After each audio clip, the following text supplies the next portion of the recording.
मुबारक हो जी, most welcome. हेवनपुर Madani में स्वागत है।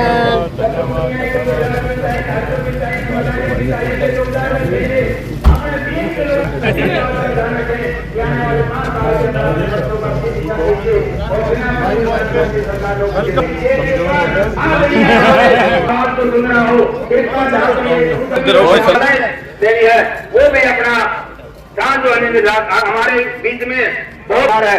मेरा सभी से निवेदन है कि आप फूलमाला ले से हमारे आदरणीय डॉक्टर कृष्णलाल जी मिड्डा का स्वागत करें और सभी से मेरा निवेदन है कि माला डाल करके वो अपना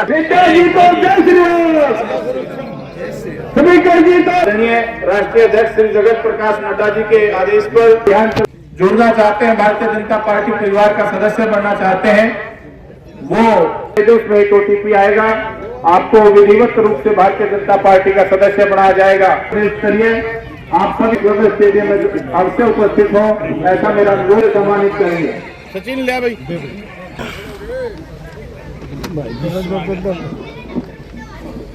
हमारे बीच खत्री साहब, आपको भी ग्राम पंचायत की तरफ से सम्मानित किया जा रहा है। समाज से भी हमारे बीच उपस्थित अनुरोध की वो भी आए, उनको भी ग्राम पंचायत की तरफ से सम्मानित किया जा रहा है। चेहरे पर खुशी है, ताली कन्नों से नहर ताली में जिसको भी सम्मानित कर तालियां बजाते रहेंगे।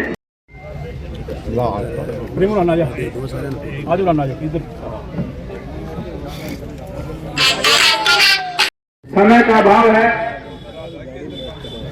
कल 2 घंटे लेट चल रहा है। मैं आपके बीच सीधा ही आमंत्रित हरियाणा विधानसभा में पहुंचकर माननीय उपाध्यक्ष महोदय की कुर्सी को इस जींद विधानसभा क्षेत्र के हजारों युवाओं के दिलों की धड़कन आपके अपने लोकप्रिय विधायक डॉक्टर कृष्णलाल मिड्डा जी से युवाएं और आप आदरणीय राष्ट्रीय अध्यक्ष श्री जगत प्रकाश नड्डा जी के आदेश पर ध्यान चला हुआ है।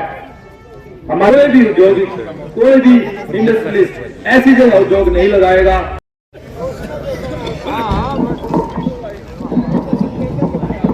तो इस बार भी चुनाव में उन्होंने रखा कि इस गांव में कम से कम एक साथी की भूमिका निभाने आए। के पास ताकत भी है, इनका रसूख भी है, मुख्यमंत्री समेत सभी मंत्री। और इस बार जींद क्योंकि नो नेशनल हाईवे से जुड़ गए, भारतीय जनता पार्टी की सरकार ने दिया इस गांव को इतना पैसा कभी, भारतीय जनता पार्टी की सरकार ने दिया इस गांव को इतना पैसा कभी ना आया था न आएगा। हैबतपुर गांव का नाम आज वर्ल्ड के नक्शे पर आ चुका है। इस मेडिकल कॉलेज की बदौलत वर्ल्ड के नक्शे पर आज हैबतपुर गांव का नाम है। ये हमारे लिए बड़ी सौभाग्य की बात है और इसकी मांग मेरे पिताजी ने माननीय मुख्यमंत्री मनोहर लाल जी से रखने का काम किया, जिन्होंने इस बात को स्वीकार किया। और मेरे पिताजी बड़मलीन डॉक्टर हरिचंद मिड्डा ने कहा कि मैं विपक्ष में तो जरूर हूं, लेकिन एक डॉक्टर होने के नाते, एक सबसे बुजुर्ग होने के नाते और एक विधायक होने के नाते आपसे मांग करता हूं कि जींद में मेडिकल कॉलेज दिया जाए। उस बात की स्वीकृति उस समय के माननीय मुख्यमंत्री मनोहर लाल जी ने देने का काम किया। आज हैबतपुर गांव में आपका मेडिकल कॉलेज। मैं आप लोगों से बार बार एक ही बात कर रहा हूं कि वो जमाना लग गया साहब, जब पैसे के बलबूते पे नौकरियां मिलती थी। जब अमीर व्यक्ति तो नौकरी ले लेता था, गरीब के पास छोटा मोटा मकान होता था, या तो उस मकान में रहे या वो अपने बच्चों को बेचकर मकान को नौकरी दिलाने का काम करे। लेकिन आज ऐसा नहीं है। एक रेडी वाले का बच्चा भी, एक जूती काटने वाले का बच्चा भी नौकरी लग रहा है साहब, उसके लिए उसको पैसा नहीं देना पड़ा। इस सोच में आप सब सहयोग करें, अपने बच्चों को पढ़ाएं। यही संकल्प हम लेकर चल रहे हैं कि 35 के 35 गांव के अंदर कम से कम लाइब्रेरी हो। मेरी खुद की सोच है, वैसे तो पूरा हरियाणा, पूरा राष्ट्र हमारा है, लेकिन भाई अपना गांव, अपना शहर सबसे प्यारा लगता है। क्योंकि यहाँ की मिट्टी में जन्मा हूं, बड़ा हुआ हूं, खेला कूदा, तो प्यारा मुझे जींद लगेगा, जींद के बाद और लगेगा, फिर राष्ट्र लगेगा। ये तो नेचुरल सी बात है। मैं ये चाहता हूं मैं किसी ऑफिस में जाऊं तो कम से कम जींद के बच्चे 10-20 बच्चे मिले जी हम जींद के इस ऑफिस में नौकरी करते। जो छाती है चौड़ी हो जाएगी, सबसे ज्यादा बच्चे हरियाणा में मेरे जींद के नौकरी लगे। मैं सबसे प्रार्थना करने आया हूं, आप पार्टीबाजी को छोड़कर, आप हर चीज को छोड़कर कुछ मामलों के अंदर ये सोचे कि ये हमारे पक्ष की बात है, ये पार्टी हमारा भला कर रही है, ये पार्टी के आने से हमारे बच्चों का भविष्य सुरक्षित है, उस चीज को देखकर चले। क्योंकि विषय आपके जितने विषय आए, जितनी आपकी समस्याएं आई है, पूरा प्रयास करूंगा उन समस्याओं की, इस गांव की समस्याओं को दूर करने का काम करूंगा। लेकिन एक बात मैं भी आपके आगे जो रख के गया हूं, इस बात पे आप अमल कीजिएगा, विचार कीजिएगा। अगर आपको मेरी बात अच्छी लगे तो उस पर सोच विचार करना। फालतू के धरने प्रदर्शन बंद करो, ये हमें नुकसान देते हैं। आपकी मांग है, आप मुख्यमंत्री जी के सामने रखिए, जायज मांग है तो वो पूरी करेंगे।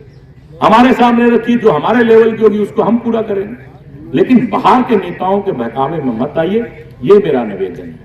और मैंने सबसे प्रार्थना की, क्योंकि यहाँ पर मेडिकल कॉलेज भी हैबतपुर गांव में लगभग बन के तैयार हो चुका है, इसका फ़ायदा पूरे हमारे डिस्ट्रिक्ट को मिलेगा। और वहीं पर मैंने सबसे निवेदन प्रार्थना की है कि कम से कम ये फालतू के धरने प्रदर्शन बंद करके बच्चों को पढ़ाएं, ताकि क्योंकि सरकार ने फैसला ले चुकी है, जो 10 साल पूर्व फैसला मनोहर लाल जी ने लिया था, उसी नीति को आगे बढ़ाने का काम हमारे नायब सैनी जी कर रहे हैं कि बच्चों को पढ़ाइए। और हर गांव के अंदर मेरे 35 के 35 गांव में एक विचार रहेगा कि एक लाइब्रेरी बनवाऊं, ताकि हमारी बहू बेटियों को, भतीजे भतीजियों को बाहर ना जाना पड़े और वो पढ़ें और मेरिट के आधार पर नौकरी लें।